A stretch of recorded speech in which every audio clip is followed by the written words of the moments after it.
हनुमान् श्रीपदो वायुपुत्रो रुद्रो नघोजरः अमृत्यवीरवीरश्च ग्रामवासो जनाश्रयः धनदो निर्गुणः शूरो वीरो निधिपतिर्मुनिः पिङ्गाक्षो वरदो वाग्मी सीताशोकविनाशकः शिवः शर्वः परो व्यक्तो व्यक्ताव्यक्तो धराधरः पिङ्गकेशः पिङ्गरोमा श्रुतिगम्यः सनातनः अनादिर्भगवान् देवो विश्वहेतुर्जनाश्रयः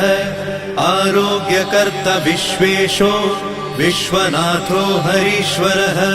भर्गो रामो रामभक्तः कल्याणप्रकृतिस्थिरः